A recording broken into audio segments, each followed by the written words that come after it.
Hey there everybody, Bob Gamble here with the Go-Kart Guru. I just wanted to give you an update on what we've been doing. We've been real busy with aluminum castings. Unfortunately, I don't have any in my hand to show you, but I'll try to blip some stuff up on the screen for you to see what we've been doing. Bottom line is that we have been going gangbusters with casting, and we've been getting some failures in the process, which is kind of disconcerting, but we also wanted to make sure that we started off slow and didn't go crazy and really make some big blunders. So bottom line is that we have had some successes to the effect that some of the machine shops that we've sent our stuff to have been really impressed with what we came up with. So I'm encouraged. The bottom line is this, that lost PLA doesn't work as well as it looks like. Lost PLA, it's a good idea, but when the wavefront of the material comes into the part, if you have a big section, lost PLA is probably fine. But if you have any fine details off on the perimeters, the wavefront of material just can't get to it and burn it away. The major issue is getting the gas to come out, and so if you have some complicated parts, lost PLA can be a problem. Even though we threw vents and everything else in there, it just doesn't work as well as you'd like. We did various ways of doing lost PLA. We encased it in plaster. That was probably the better of the two. The other way was we actually just had a part. We compressed it with petrol bond, vented it real well, put little vent holes everywhere. It worked okay. It filled up the big section, for example, but it wouldn't fill up the thinner sections, and that was pretty disconcerting to see that happen. However, if you do your conventional way of casting, which is basically just have a half pattern, you make that in 3D printing, do a half pattern, compress it in the sand, flip it, put your other half, which is keyed into it, because you can do that with 3D printing, and then compress that. Parts came out phenomenal. I can't but better rave about how well it went. Some key things to note when you're making a PLA part is you want a 1.015 factor. In other words, let's say you're scaling your model, multiply it by 1.015, and that gives you the 1/8 inch per foot. And when people say 6% volume increase, if you do the math and work it backwards, it comes down to 0.015 is the factor. So it's 1.015 is the number that you want to use when you multiply your part. You're scaling up your part, it will to the right size, and it works great. The parts that we've been coming out with are just, they're right on the money, so I've been real happy with that. I'm going to be showing you some videos later, which you're going to see. We bought a new 3D printer so we can do some bigger parts, and I've been really kind of kicking myself why I hadn't done that in the first place. This particular 3D printer is one that you can get online. I think I got it from Amazon for like $500. I'm not joking, $500. And it just, it works great. It's got a heated bed. It has all sorts of features that the other printer, the XYZ printer, just doesn't have. It has flexibility as far as setting things up. So we're going to do some lost wax. So here, I got that right here.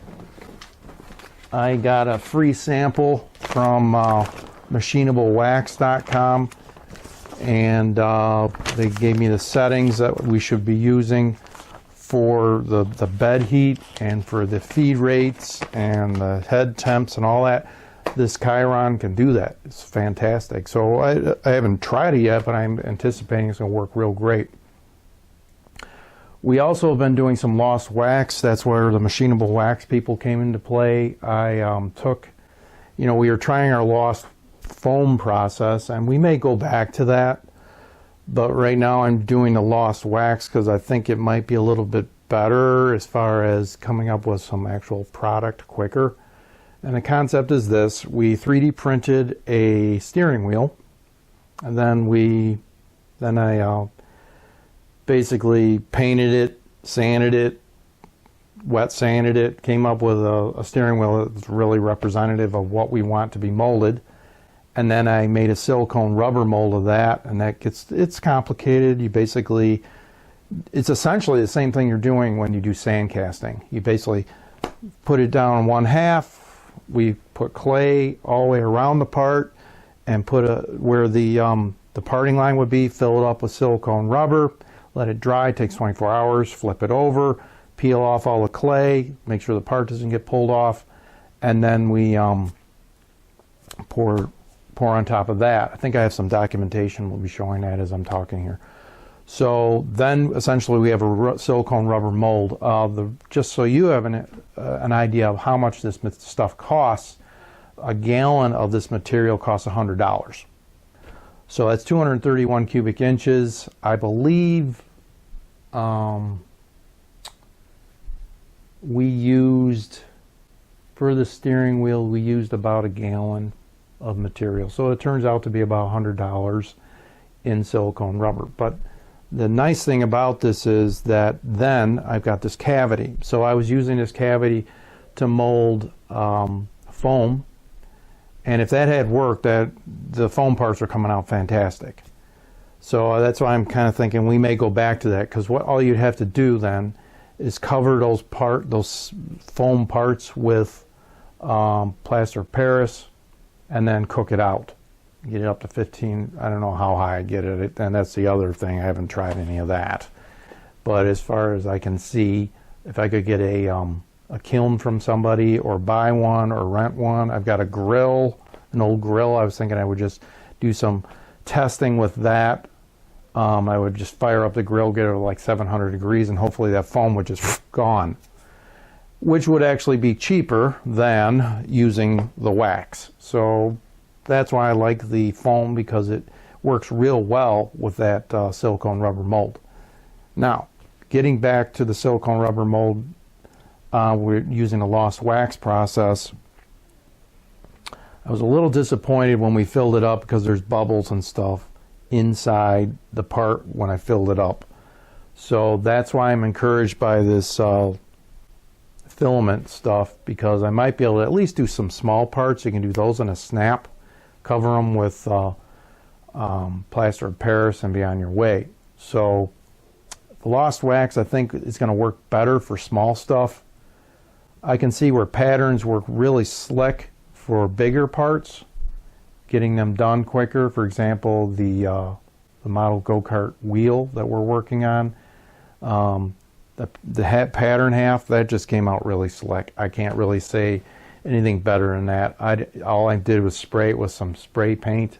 I'm going to probably wet sand it just to get some of the grooves off of there, but after that's all done, I think the part's going to look really fantastic. So I'm really looking forward to that. The hardest part about that wheel is actually the core, because you got a wheel section, and the bottom line is I don't want to be machining these things. I mean, yes, I could probably make the thing solid, send it off to somebody, they machine it out, but after all that's done, I can't actually provide it to you guys because it will just cost so much. So the ideal is that you'd have a core, and we make the rim, and all you really have to do is trim all the flashing off, drill the 6 holes for bolting.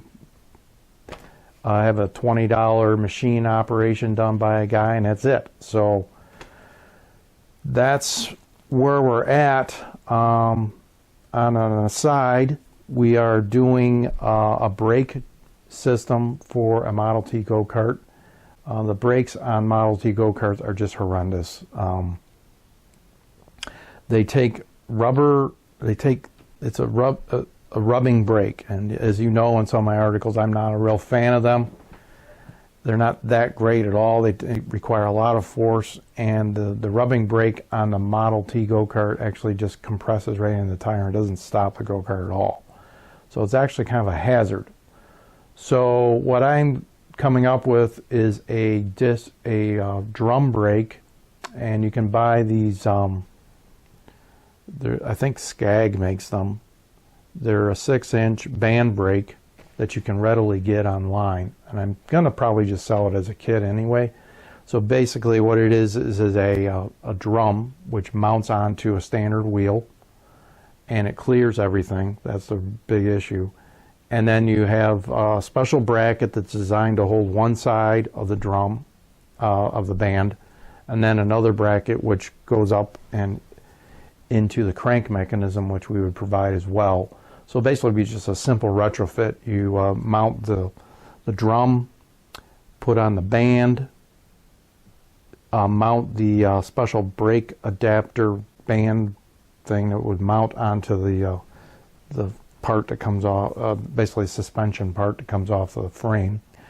And then there'd be an intermediate link and crank, and that's all you'd need, and that'd be per side. So that's what we're getting ready to provide, and we'll be casting probably that this week. And we're getting the patterns and all that ready, and we'll be testing it this weekend as well. So I'm pretty excited about what's going to happen there. Things that are coming up, we will be printing the wheel, the other half of the pattern of the wheel that'll be going on. It takes 48 hours to do, so it takes a while. We might, cross our fingers, we might be able to cast it this weekend. The reason why I'm saying that is, it's one thing you'll learn when you start doing casting, and that is the sand gets really piping hot. So to get that sand down in temperature so you can do another part, because this is what happened to me. I had this this pattern I developed here, and this is the drum pattern, and I didn't get the sand to cool down fast enough, and because this is 3D printed and it's made out PLA, it essentially warped in some areas. There's like a bump right here where my thumb is, and parts still came out.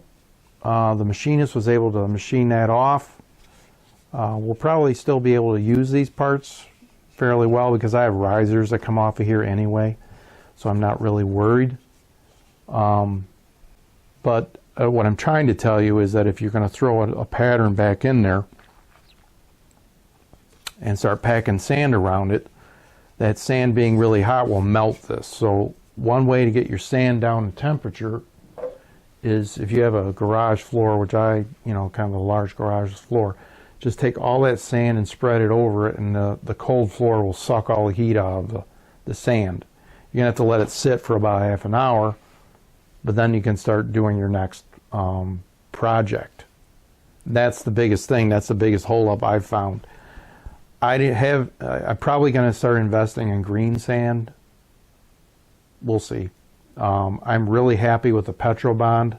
The Petrobond really packs around everything, and like other guys have been showing, and thanks everybody out there who's been doing castings, it's helped a lot. I just want to say I want to thank everybody for all their help out there on the internet. They've done a fantastic job providing information. I bought some books. One was on, actually two of them on casting. They're helpful. Basically tips are put draft on stuff. This part, for example, doesn't have draft, but I was still able to get it out. And one of the big surprises is that if you don't pack your sand down enough, it doesn't bond together. So, for example, when I tried to pull this out, the whole core stuck in there. So make sure that you make sure your part is fairly slippy. I used baby powder, which is essentially cornstarch, to cover the whole thing. Make sure you get that pretty covered and it's not sticky at all. Things just come off. And then I modified an impact gun, a gun that's designed to take off bolts and things, and I welded a plate on it. And you have to weld it pretty good because the steels are different. Well, once you get the thing welded, it works pretty well, and packing all the sand down makes it really quick. Make sure you're careful with the PLA and stuff, because you can deform things by the amount of pressure that you push on it. But that being said, after you pull it off, obviously like on these, you hold on to it and then you knock on it. Just keep knocking on it and it will come out.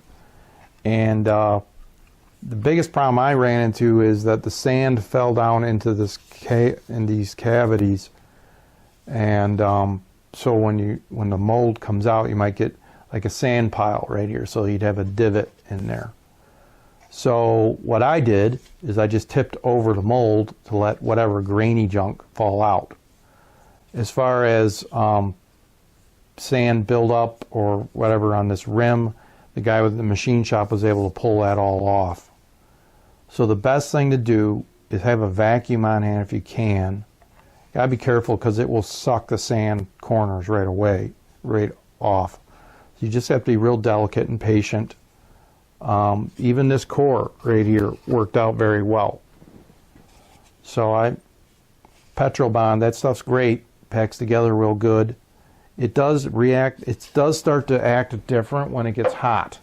It doesn't hold together as well, it starts to kind of fall apart. The other thing with Petrol Bond is when aluminum hits it, it starts to turn black on those areas. So you kind of got to filter it out or just get that stuff away, put it somewhere else. It burns all the oils away, essentially. So I'll let you on see what we've been doing. Thanks for watching. We'll see you later.